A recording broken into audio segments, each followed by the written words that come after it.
Tere ilusat pärastlõunat teile kõigile ja aitäh kutsumast! Mina olen Mirjam Mõttus ja ma tulin siia Võrust, hakkasin sõitma 11.30.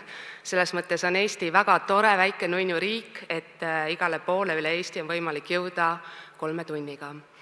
Aga ometigi on mul seda pilti vaadates tunne, nagu Lõuna-Eestit ja Põhja-Eestit lahutaks vähemalt 1000 kilomeetrid. Ma olen ääremaa elanik ja ma räägin sellest, millest mulle tundub, et me väga enam ei räägi, elust ääremaal. 1. aprillil saab mul täpselt 11 aastat töötatud Aktuaalse Kaamera Kagu-Eesti korrespondendina. Ja ausalt öeldes on see olnud 11 aastat elu dokumenteerimist allamäge. Inimeste vähenemine äärealadel pole enam lihtsalt selline mõnus heietus statistika üle veinipokaali kõrval, vaid inimeste vähemaks jäämine on tunnetav, see on tajutav. Aga teate, Eesti ei ole ju siin üksinda. Kogu maailm ägab linnastumise käes.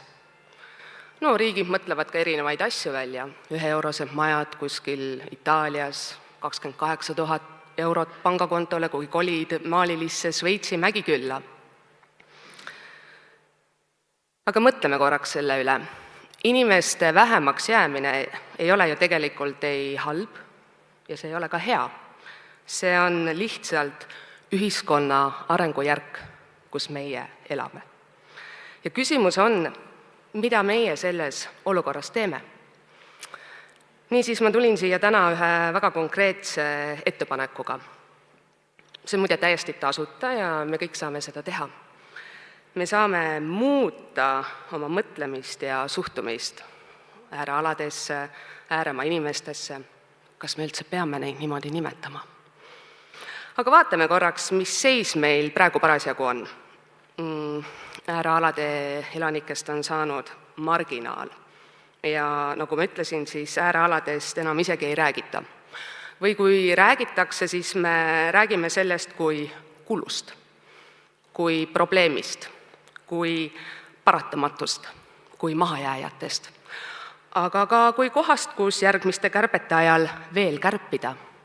Exceli vastu meie ei saa. Pakun teile väikese mõttemängu. Kuidas teie tunneksite ennast sellise piirkonna elanikuna, kust lühikese aja jooksul enamus riigiasutusi lahkub, sest riik on teinud ülesande hoida kulusid kokku? Seejärel saate teada, et valmiv riigi üldplaneeringu kohaselt ei peeta tulevikuvaates teie kodukohta enam võtmepiirkonnaks. Ja siis teete uudised lahti ning loete, kuidas tippametnikud käisid 160 000 euro eest spaas kriisijuhtimist õppimas. Sama raha eest oleks saanud teie kodukohas kohtumaja või Sotsiaalkindlustusameti lahti hoida. Põlva inimesed ütlesid otse, moraalile see ei mõju hästi. Kokkuhoiutuultes kipume me kärpima vana mustri järgi. Sealt, kus see tundub kõige lihtsam, kus see Exceli järgi on kõige loogilisem, aga me jätame arvestamata suurema pildi. Koos töökohtadega lahkuvad ka kõrgharidusega inimesed. Ma ei tea, kui tihti te CV-keskust vaatate, aga äärealadel ei ole kõrgharidusega töökohti. Neid isegi ei ole Tartus enam väga. Et ühes nende inimestega läheb ka maksuraha ja nii see lumepall veereb, ma ei pea seda teile rääkima. Piirkonnad nõrgenevad, moraal langeb ja see mõjutab. Kas te teate, et 650 000 inimest meie armsasse 1,37 miljonist Eesti inimesest elab täna Harjumaal? Ja üle 70% neist elavad Tallinna linnas. Tartumaal elab Tartu linnas umbes 60% inimestest ja kui me võtame siia kampaga Pärnu ja Narva, siis me saame teada, et üle poole Eesti elab 12% Eesti pindalast. Ja nende umbes 550 000 eestlase jaoks, kes elavad väljapool 4 suurt keskust, taandub riigi roll sageli 3 asjale. Teed, elekter, internet.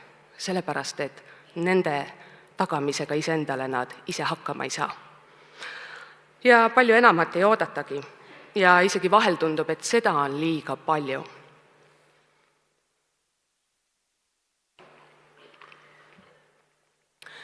Kui Karula inimesed jäid keeruliste ilmastikuolude tõttu mitmeks nädalaks ilma elektrita, siis ja selgus, et neil on vaja teha sinna suuri investeeringuid elektritaristu parendamiseks, siis nii-öelda eliidi hulka kuuluvad Tallinna inimesed küsisid, aga miks nad peavad kinni maksma selle, et inimesed elavad seal, kus nad elavad ja nende kehva taristu, miks nad üldse elavad seal.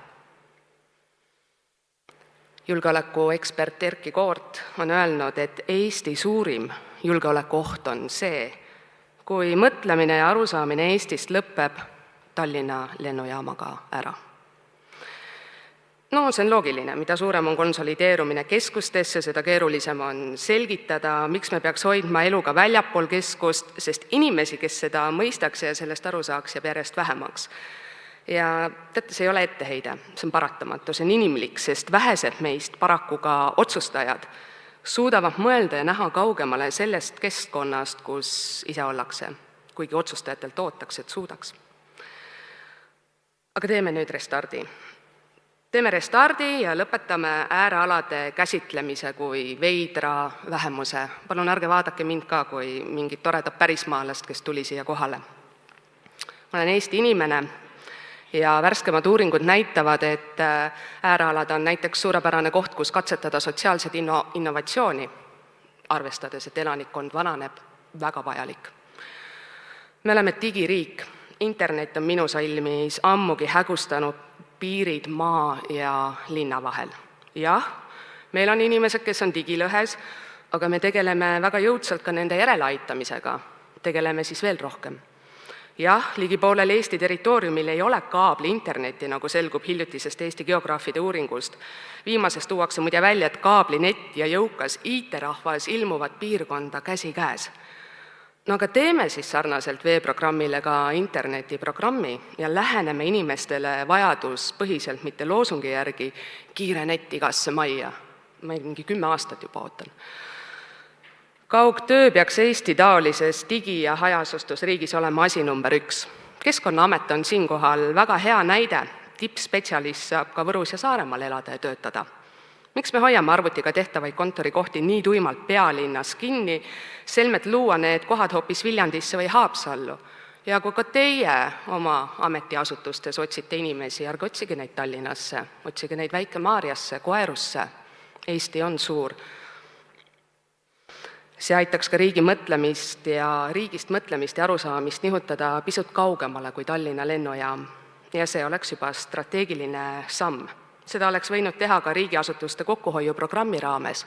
Olgu, panete Põlvas kontori kinni, saame aru statistikast ja kõvadest faktidest, aga tooge sinna sel juhul mingi aja jooksul need arvutiga tehtavad töökohad. Ja seejuures, kui te korraldate 2 korda nädalas Tallinnas koosolekuid, siis pange koosoleku alguseks kell 11 või kell 12, mitte kell 9. Ikka selleks, et kaugema otsa rahvas ei peaks kell 5 ärkama. Ka see näitaks lugupidavat suhtumist. Andres Rõigas otsis oma Tartu Ülikoolis kaitstud doktoritöös vastust küsimusele, mis meelitaks inimesi maale ja jõudis järeldusele. Et need ei ole eelisjärjekorras teenused või töökoht, vaid tugev elukeskkond, kogukonna tunne ja koha identiteet. Kui Ääremaa omavalitsused korraldavad arengukava strateegiapäevi, siis üldjuhul käivad ka seal demograafid esinemas ja neil on enam-vähem alati üks ja sama sõnum. Midagi head ei ole, varsti on piirkond rahvast tühi. Kui küsida neilt, kas elukeskkonna väärtust mõõdetakse ka keskkonna kui sellise, mitte vaid teenuste ja töökohtade kättesaadavuse järgi, siis on vastus eitav. Kuulge, ajal, mil inimeste vaimne tervis on rabedam kui kunagi varem, peaks toetav elukeskkond olema sama oluline indikaator kui see, kas töökoht või teenused on kättesaadavad. Ja uuringud muide näitavad, et inimesed on üha enam valmis sõitma töö pärast. Äärealadel on siin meeletu potentsiaal ja selle ärakasutamise esimene eeldus on see, et me hakkaksime äärealadest sellises võtmes rääkima ja nii mõtlema. Et hakkaksime rääkima sellest, kuidas ükskõik millises Eesti väikelinnas on võrratult hea elada, sest kõik teenused on käe-jala juures ja seejuures järjekordi pole. Ma tahan kuulda seda kõnedes ja sõnavõttudes. Ma tahan näha seda otsustes. Näiteks nagu tegi hiljuti Siseministeerium, andes kriisideks valmistumisele toetuse eelisjärjekorras just piiriäärsetele kogukondadele. Mulle tundub, et see on see üks esimene, kõige odavam ja lihtsam asi, mida me saame kõik teha. Inimesed keskustes, inimesed äärealadel, muuta seda hoiakut ja mõtlemist. Ääremaa elanikud ei ole sinna lõksu jäänud. Mina olen näiteks selle valiku teinud vabatahtlikult ja teadlikult elukeskkonna pärast. Ja minusuguseid on oigu palju ja nad veel lihtsalt ei kajastu statistikas. Niisiis, kui me räägime äärealadest kui probleemist, siis neist saavad probleemid. Ja kui me räägime sellest kui kulust, siis see on kuluartikkel. Aga kui me räägiks sellest kui võimalusest, siis hakkavad otsused ka seda peegeldama ja siis ei peaks enam ehk mitte keegi küsima või veel vähem põhjendama, miks ta elab Karulas või Saatses. Aitäh teile!